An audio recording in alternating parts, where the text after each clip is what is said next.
3월 22일 목요일 저희에게 주신 하나님의 말씀은 사무엘하 3장 17절에서 26절 말씀입니다.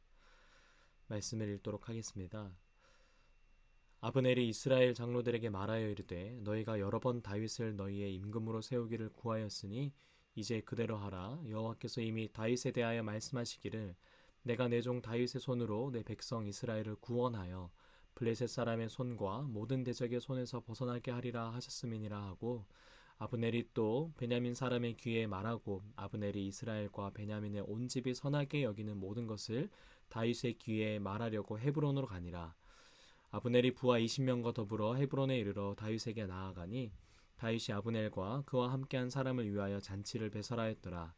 아브넬이 다윗에게 말하되 내가 일어나가서 온 이스라엘 무리를 내 주 왕의 앞에 모아 더불어 언약을 맺게 하고 마음에 원하시는 대로 모든 것을 다스리게 하리이다 하니 이에 다윗이 아브넬을 보내매 그가 평안히 가니라.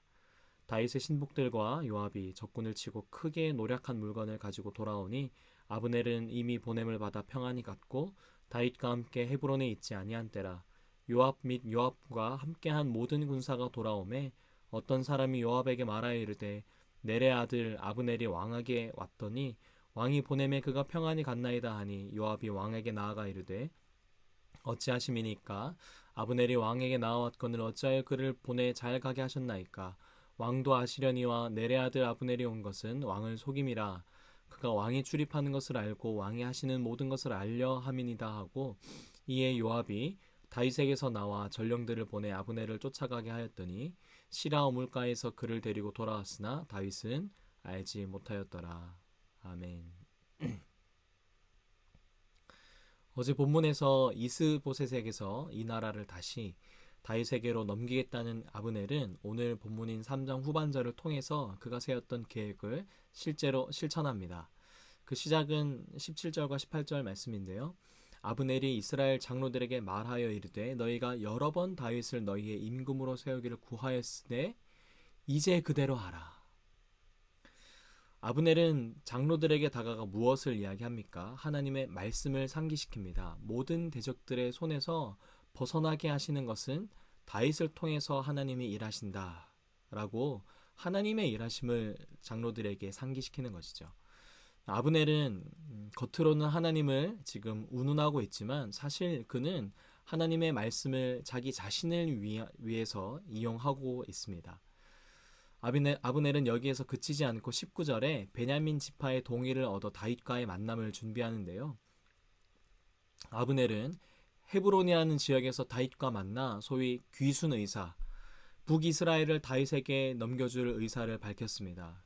다윗은 그런 아브넬을 잔치로 맞이하며 화답했죠.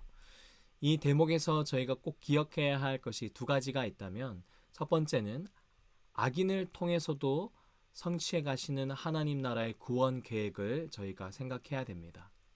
하나님은 자신을 위해서 하나님을 도구적으로 여기는 아브넬을 통해서도 하나님 나라를 위한 구원의 계획을 이루고 계시는 것이죠. 두 번째는 하나님의 뜻이 이루어질 때까지 끝까지 견디며 포기하지 말아야 합니다. 이스라엘의 장로들, 자신들 위해 군림했던 자들이 어떠하든지 여러 차례 하나님의 뜻을 따르고자 구했던 것 아닙니까? 악인을 통해서도 끝내 자신의 계획을 이루시는 하나님이시라면 우리 삶에 하나님의 뜻이 이루어지기 위해서 우리가 갖고 있는 기도 제목들 끝까지 포기하지 말고 신실하신 하나님을 신뢰해야 합니다. 이렇게 다윗과 아브넬의 만남이 잘 이루어진 것 같았는데 뜻밖의 인물이 등장합니다. 누구죠? 요압입니다. 다윗의 신복인 요압이 오늘 본문에 등장합니다. 사울과 이스보셋에게 아브넬이 있었다면 다윗에게는 단연코 요압이 있었죠.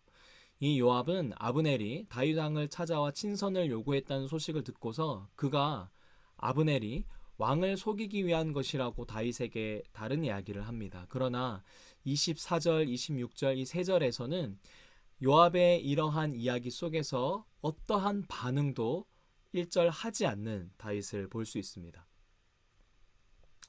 왕의 반응이 없음에도 불구하고 26절에 이에 요압이 다윗에게서 나와 아브넬을 쫓아가게 하였더니 그리고 요압은 끝내 아브넬을 데리고 헤브론으로 돌아왔습니다. 외교적 결례죠. 오늘날 만약 국가 간 외교에 이러한 일이 벌어졌다고 생각해 본다면 정말 끔찍합니다. 그런데도 불구하고 요압이 이러한 짓을 벌인 이유가 있습니다. 무엇이었죠? 저희가 2장에서 살펴봤던 아사헬, 그러니까 요압의 동생의 죽음이 바로 아브넬 때문에 이루어졌기 때문입니다. 개인적인 복수를 요압이 단행한 것이죠. 왕을 왕으로 여기지 않는 자, 사울의 신복인 아브넬의 이야기가 아니라 오늘은 다윗의 신복인 요압의 이야기입니다. 내일 본문에서 저희가 살펴보겠지만 26절 이후에 3장 27절 내일 본문에서 아브넬은 끝내 요압에게 살해되죠. 나의 감정과 나의 자존심, 나의 안위와 나의 계획이 왕보다 나라보다 중요하다라는 것을 어제 본문에 이어서 오늘 본문을 통해서도 동일하게 이야기를 하고 있습니다. 이 부분에서 정말 흥미를 독자들은 느낄 수 있는데요. 이스보셋은 아브넬 다스리기에 실패했는데 같은 상황에서 다윗은 요압을 어떻게 다스릴지입니다. 내일과 내일 그 다음 되는 본문을 통해서 또 저희가 그것을 살펴보면 될 것 같고요. 중요한 것은 아무리 우리의 개인사 또는 가정의 일들과 사업과 직장의 영역이 우리의 개인적인 영역이라고 한들, 그러나 그러한 영역들 속에서도 우리가 잊지 말아야 할 것이 있다면 나의 감정을 다스릴 줄 알아야 한다는 것입니다. 이 이야기를 요압이 들으면 저에게 화를 낼 것 같은데요. 동생이 죽었는데 어떻게 그럴 수 있냐고. 그러나 마지막 순간에 이러한 선택을 내리기 이전에 모든 정황이 자신의 생각과 이성과 감정이 다 맞아떨어져도 그 마지막 순간에 단 하나의 질문을 했어야 합니다. 이 선택이 나를 위한 것인가? 아니면 하나님을 위한 것인가? 하나님 나라를 위한 선택으로 내가 이것을 결정하고 있는가? 아니면 나를 위한 선택으로 이것을 결정하고 있는가? 엄밀히 말하자면 나와 하나님의 것을 이분법적으로 그렇게 쉽게 가를 수는 없지만, 만약 우리가 성숙한 그리스도인이라면 요압과 같이 왕을 오래 곁에서 보고 보좌하였던 사람이라면 두 나라로 쪼개져서 나라의 아픔이 오래된 지금 어떻게 해서든 자신을 위한 선택은 하지 말았어야 합니다. 그 다음의 때를 기다렸어야죠. 적어도 요압이었다면, 충성된 자였다면, 주인의 마음을 헤아릴 줄 아는 자였다면 마지막 선택의 순간에서 멈췄어야 합니다. 세우신 교회 성도 여러분, 하나님은 악인을 통해서도 자신의 뜻을 이루시는 분이십니다. 비록 그 하나님의 뜻이 이루어지는 것이 길고 지루하며 우리 마음 가운데 소망을 잃게 하는 쇠잔한 기간을 지날지라도 포기하지 않고 신실하신 하나님을 믿는 저와 여러분 되시기를 축복합니다. 마지막으로 요압의 경우를 반면교사 삼아서 원수 갚음은 오직 하나님께 있음을 또한 믿으며 이성적으로나 감정적으로나 또 모든 내 판단과 선택이 맞아 보여도 하나님을 위한 선택이 무엇인지를 다시 한번 묻고 하나님의 인도하심을 따르는 저와 여러분 되시기를 예수님의 이름으로 축복합니다. 잠깐 기도하겠습니다.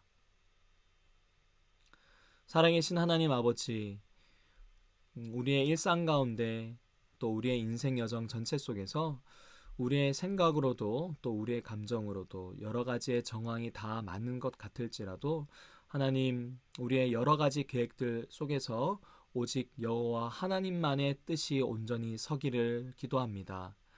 그 일들을 위해서 우리가 온전한 판단을 내릴 수 없사오니 성령께서 세밀함 가운데 주님의 뜻을 알리시고 그 뜻을 따라 순종하는 복을 우리에게 내려주시옵소서. 요압 같지 않고 또 아브넬 같지 않고 오직 모든 순간순간마다 주님 주시는 마음을 따라서 살아갔던 다윗처럼 저희도 이 세대 가운데 성령께서 분별의 마음, 분별의 영을 허락하사 하나님 나라를 위해서 살아가는 저와 모든 세우신 교회 성도님 되게 하여 주시옵소서. 그렇게 행하실 주님 감사드리며 예수님의 이름으로 기도드립니다. 아멘.